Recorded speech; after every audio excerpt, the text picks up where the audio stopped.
Egzamin maturalny z języka francuskiego. Arkusz 2. Rozumienie ze słuchu. Poziom rozszerzony.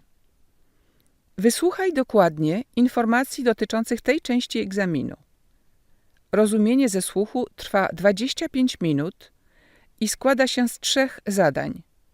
Zadania te sprawdzają umiejętność rozumienia wypowiedzi rodzimych użytkowników języka francuskiego.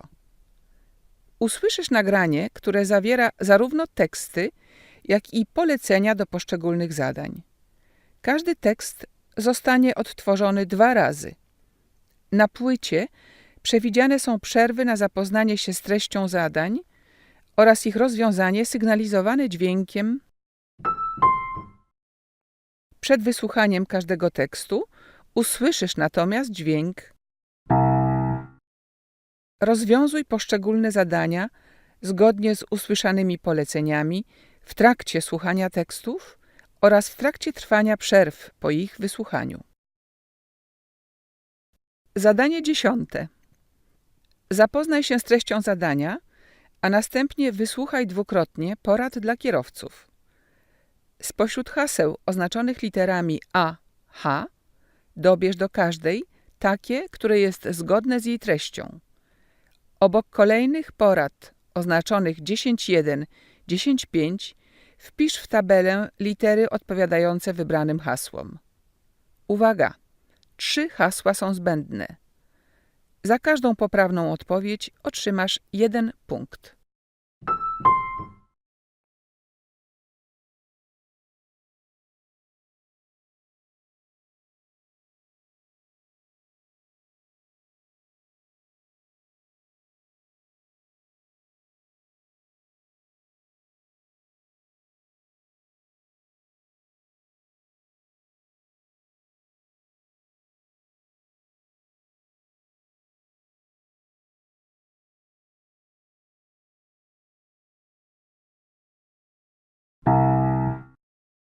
Conseil numéro 1.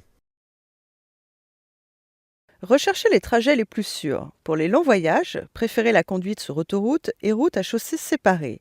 Étudiez votre parcours complet à partir de cartes routières pour être certain d'emprunter le bon trajet.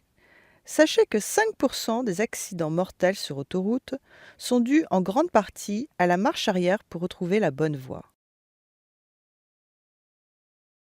Conseil numéro 2. Plus d'un usager sur 3 prend la route sans avoir véritablement pris connaissance du meilleur jour pour circuler. Choisissez les jours les moins chargés pour circuler détendu. Par exemple, pour les fins de semaine, choisissez la journée de dimanche où le trafic est le moins dense. Conseil numéro 3. Évitez la conduite de nuit en cas de déficit de sommeil. Une nuit complète de sommeil avant de partir s'impose. Avant de partir, évitez aussi l'alcool, les médicaments incompatibles avec la conduite automobile, les repas copieux et tout ce qui peut contribuer à une perte de vigilance. Conseil numéro 4. La fatigue au volant est incontrôlable et s'installe sans prévenir. 2 heures de conduite maximale vous autorisent à prendre des moments de vrai repos. Dormez, fermez les yeux, puis étirez-vous. C'est souvent aussi le moment de passer le volant à votre compagnon. Conseil numéro 5.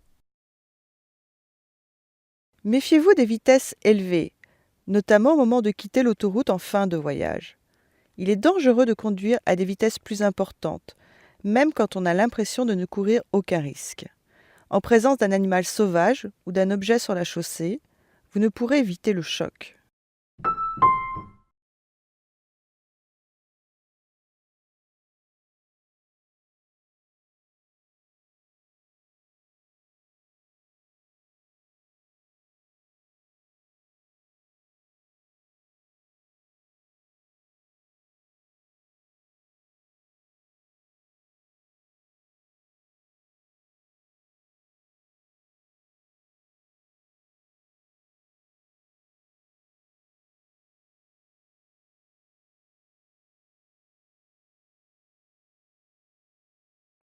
Wysłuchaj tekstu do zadania 10 jeszcze raz.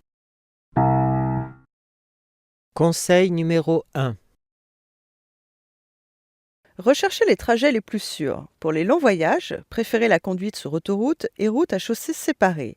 Étudiez votre parcours complet à partir de cartes routières pour être certain d'emprunter le bon trajet.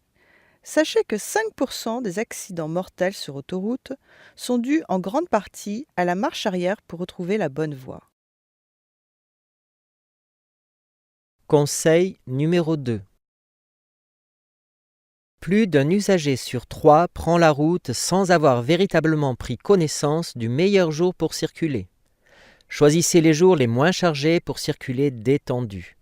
Par exemple, pour les fins de semaine, choisissez la journée de dimanche où le trafic est le moins dense. Conseil numéro 3. Évitez la conduite de nuit en cas de déficit de sommeil. Une nuit complète de sommeil avant de partir s'impose. Avant de partir, évitez aussi l'alcool, les médicaments incompatibles avec la conduite automobile, les repas copieux et tout ce qui peut contribuer à une perte de vigilance. Conseil numéro 4. La fatigue au volant est incontrôlable et s'installe sans prévenir. 2 heures de conduite maximale vous autorisent à prendre des moments de vrai repos. Dormez, fermez les yeux, puis étirez-vous. C'est souvent aussi le moment de passer le volant à votre compagnon. Conseil numéro 5. Méfiez-vous des vitesses élevées, notamment au moment de quitter l'autoroute en fin de voyage. Il est dangereux de conduire à des vitesses plus importantes, même quand on a l'impression de ne courir aucun risque. En présence d'un animal sauvage ou d'un objet sur la chaussée, vous ne pourrez éviter le choc.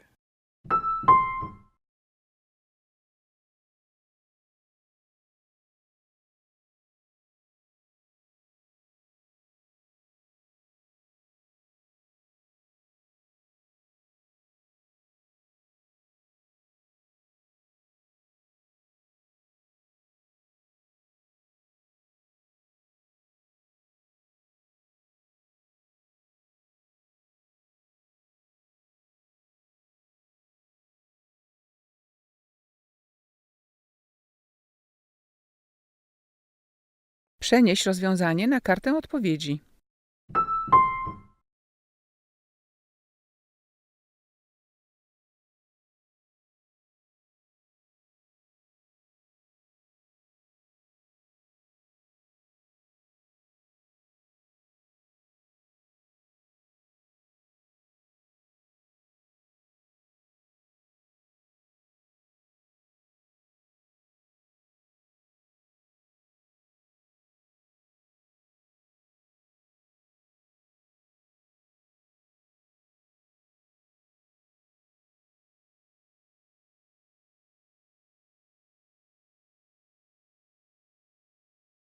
Zadanie 11. Zapoznaj się z treścią zadania. Usłyszysz dwukrotnie wywiad na temat twórczości Aleksandra Dumas. Zaznacz zgodne z jego treścią zakończenia zdań 11.1, 11.5, zakreślając właściwą literę A, B, C lub D. Za każdą poprawną odpowiedź otrzymasz 1 punkt.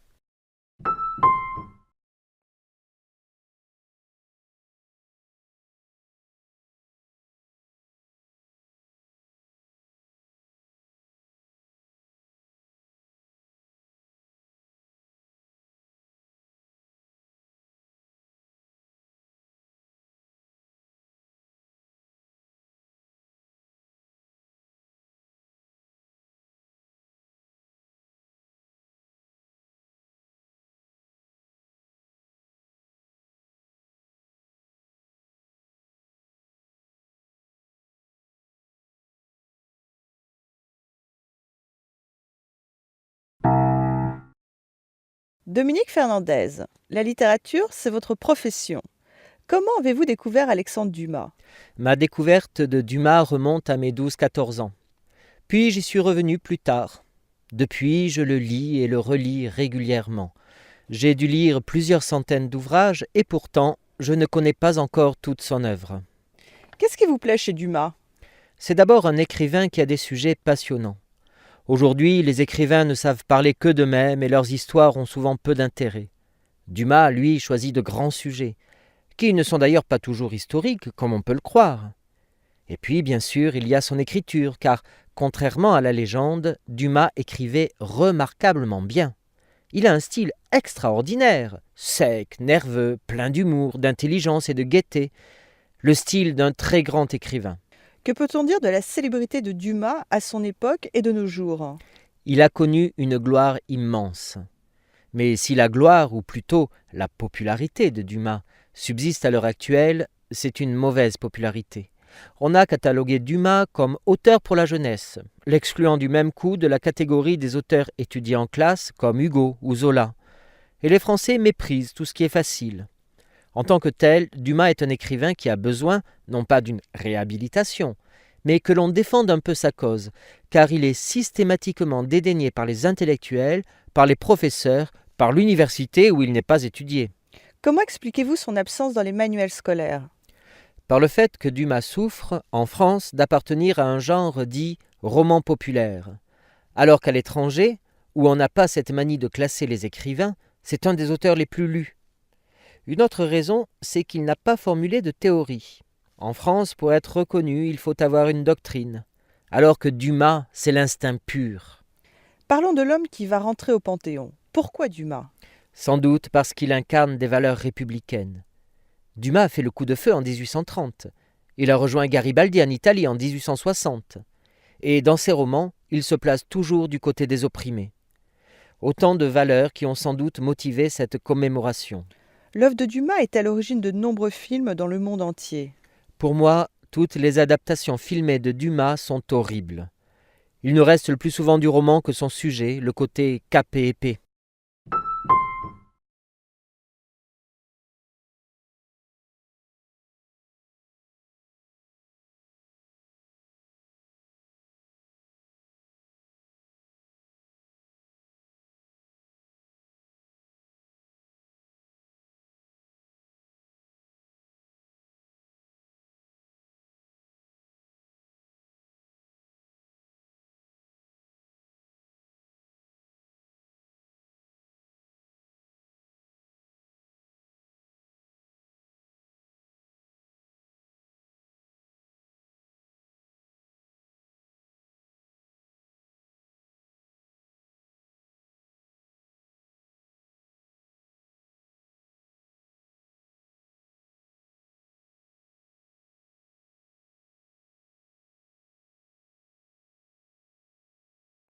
Wysłuchaj tekstu do zadania 11 jeszcze raz. Dominique Fernandez, la littérature, c'est votre profession. Comment avez-vous découvert Alexandre Dumas? Ma découverte de Dumas remonte à mes 12-14 ans. Puis j'y suis revenu plus tard. Depuis, je le lis et le relis régulièrement. J'ai dû lire plusieurs centaines d'ouvrages et pourtant, je ne connais pas encore toute son œuvre. Qu'est-ce qui vous plaît chez Dumas? C'est d'abord un écrivain qui a des sujets passionnants. Aujourd'hui, les écrivains ne savent parler que d'eux-mêmes et leurs histoires ont souvent peu d'intérêt. Dumas, lui, choisit de grands sujets, qui ne sont d'ailleurs pas toujours historiques, comme on peut le croire. Et puis, bien sûr, il y a son écriture, car, contrairement à la légende, Dumas écrivait remarquablement bien. Il a un style extraordinaire, sec, nerveux, plein d'humour, d'intelligence et de gaieté, le style d'un très grand écrivain. Que peut-on dire de la célébrité de Dumas à son époque et de nos jours? Il a connu une gloire immense. Mais si la gloire, ou plutôt la popularité de Dumas, subsiste à l'heure actuelle, c'est une mauvaise popularité. On a catalogué Dumas comme auteur pour la jeunesse, l'excluant du même coup de la catégorie des auteurs étudiés en classe comme Hugo ou Zola. Et les Français méprisent tout ce qui est facile. En tant que tel, Dumas est un écrivain qui a besoin, non pas d'une réhabilitation, mais que l'on défende un peu sa cause, car il est systématiquement dédaigné par les intellectuels, par les professeurs, par l'université où il n'est pas étudié. Comment expliquez-vous son absence dans les manuels scolaires? Par le fait que Dumas souffre, en France, d'appartenir à un genre dit roman populaire, alors qu'à l'étranger, où on n'a pas cette manie de classer les écrivains, c'est un des auteurs les plus lus. Une autre raison, c'est qu'il n'a pas formulé de théorie. En France, pour être reconnu, il faut avoir une doctrine, alors que Dumas, c'est l'instinct pur. Parlons de l'homme qui va rentrer au Panthéon. Pourquoi Dumas? Sans doute parce qu'il incarne des valeurs républicaines. Dumas a fait le coup de feu en 1830. Il a rejoint Garibaldi en Italie en 1860. Et dans ses romans, il se place toujours du côté des opprimés. Autant de valeurs qui ont sans doute motivé cette commémoration. L'œuvre de Dumas est à l'origine de nombreux films dans le monde entier. Pour moi, toutes les adaptations filmées de Dumas sont horribles. Il ne reste le plus souvent du roman que son sujet, le côté cap et épée.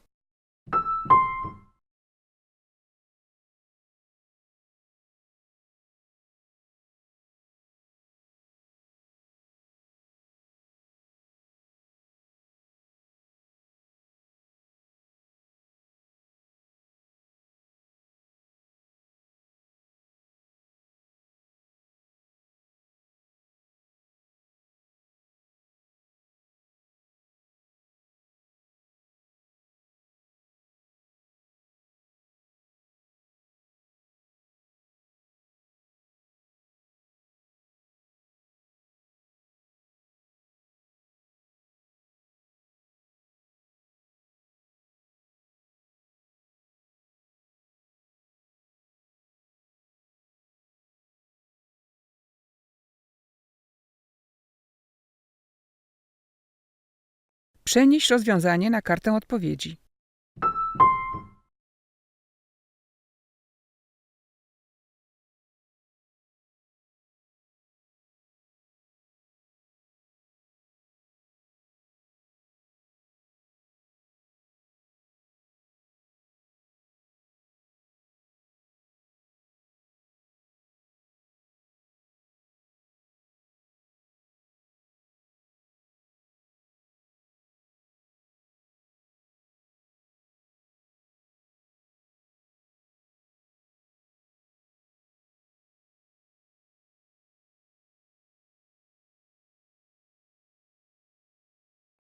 Zadanie 12.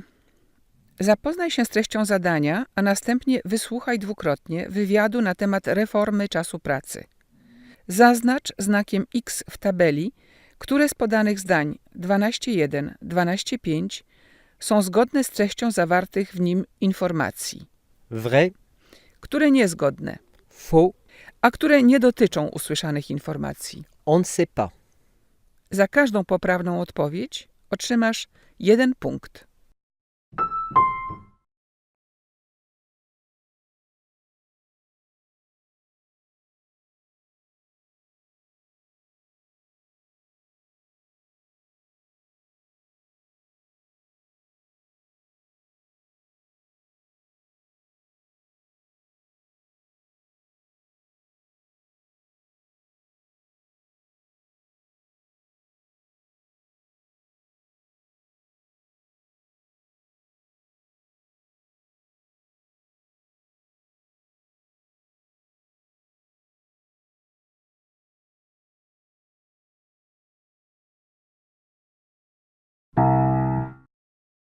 Ce soir, notre invité est Monsieur Jean Villard, avec qui nous allons parler du problème du temps dans notre vie. Est-ce vrai qu'aujourd'hui, nous sommes maîtres de notre temps? Oui, c'est vrai. La place du travail dans la vie de l'homme s'est profondément modifiée au cours du XXe siècle. Aujourd'hui, le temps de travail n'est plus qu'un moment de notre vie. Alors qu'un ouvrier travaille 63 000 heures dans sa vie, il travaillait 120 000 heures en 1930. Au fond, le temps qui appartenait autrefois à Dieu, puis à la production, appartient désormais à chacun d'entre nous. Et la loi des 35 heures a facilité encore la prise en main de notre temps et la plus grande maîtrise de nos activités classiques, telles que faire des courses, aller chercher les enfants à l'école, etc. Quel est l'effet de la politique d'aménagement du temps de travail? Tout d'abord, la réduction du temps de travail permet un éclatement urbain, car on peut habiter plus loin du centre-ville et adopter des stratégies de décalage pour éviter les embouteillages. Les 35 heures provoquent aussi une modification des rythmes de vie. Cela signifie plus de temps pour soi, pour sa famille, sa maison et ses loisirs. Est-ce que cela implique une modification globale de notre société, c'est-à-dire un glissement vers une société de loisirs? Il est important de donner un sens au temps libre. Évidemment, certains sont mieux armés que d'autres pour disposer de leur temps libre. Ceux qui vivent dans des villes dynamiques plutôt que dans des banlieues dépourvues d'offres culturelles, sportives ou autres, auront plus de possibilités d'en profiter. Nous sommes donc profondément inégalitaires face au temps libre. Donc il faut que la réduction du temps de travail soit accompagnée d'une politique du temps libre, politique qui n'existe pas en France aujourd'hui. Les pouvoirs publics doivent se poser la question sur la qualité du temps libre donné aux gens. Quels sont donc les acquis des 35 heures? L'acquis déterminant, c'est que le travail compté à l'heure n'a plus de sens pour énormément de travailleurs aujourd'hui, notamment parce que le travail est de plus en plus intellectualisé, organisé en mission et non pas en heures travaillées. Mais cette nouvelle façon d'envisager le travail, moins orientée sur le temps de travail, n'est pas valable pour tous. Il y a donc un énorme chantier à entreprendre pour que les travailleurs, notamment dans l'industrie, puissent influencer l'organisation de leur temps de travail.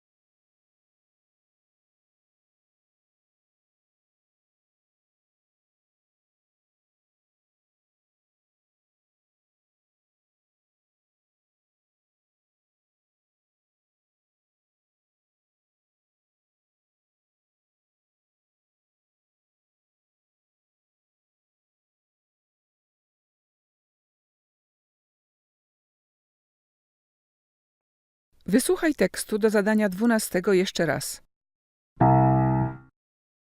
Ce soir, notre invité est Monsieur Jean Villard, avec qui nous allons parler du problème du temps dans notre vie. Est-ce vrai qu'aujourd'hui, nous sommes maîtres de notre temps? Oui, c'est vrai. La place du travail dans la vie de l'homme s'est profondément modifiée au cours du XXe siècle. Aujourd'hui, le temps de travail n'est plus qu'un moment de notre vie. Alors qu'un ouvrier travaille 63 000 heures dans sa vie, il travaillait 120 000 heures en 1930. Au fond, le temps qui appartenait autrefois à Dieu, puis à la production, appartient désormais à chacun d'entre nous.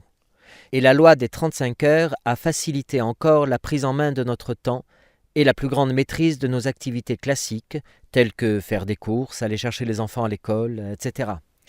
Quel est l'effet de la politique d'aménagement du temps de travail? Tout d'abord, la réduction du temps de travail permet un éclatement urbain, car on peut habiter plus loin du centre-ville et adopter des stratégies de décalage pour éviter les embouteillages. Les 35 heures provoquent aussi une modification des rythmes de vie. Cela signifie plus de temps pour soi, pour sa famille, sa maison et ses loisirs. Est-ce que cela implique une modification globale de notre société, c'est-à-dire un glissement vers une société de loisirs?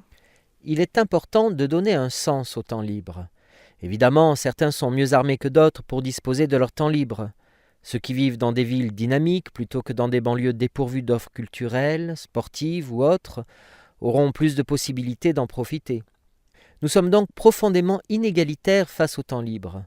Donc il faut que la réduction du temps de travail soit accompagnée d'une politique du temps libre, politique qui n'existe pas en France aujourd'hui. Les pouvoirs publics doivent se poser la question sur la qualité du temps libre donné aux gens.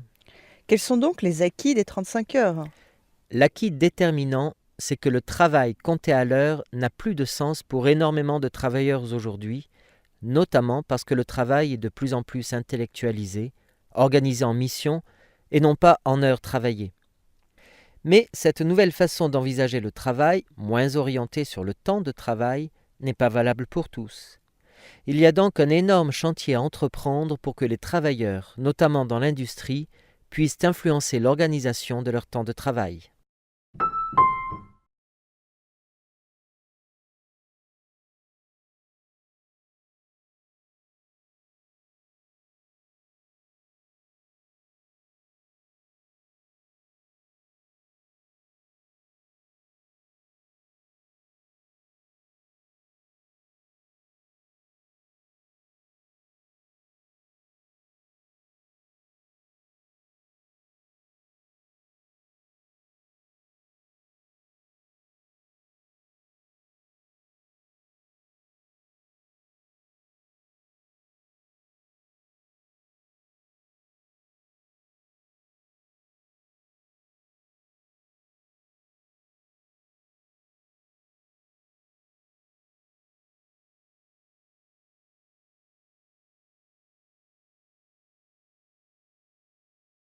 Przenieś rozwiązanie na kartę odpowiedzi.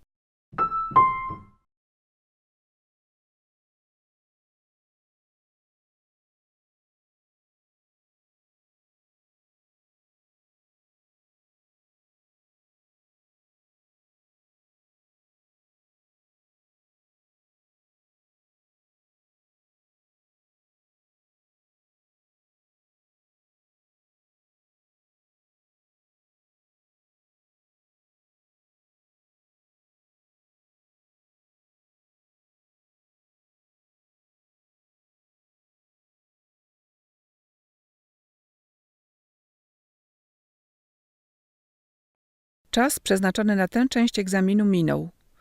Sprawdź, czy wszystkie rozwiązania zostały przeniesione na kartę odpowiedzi. Następnie przystąp do wykonywania pozostałych zadań.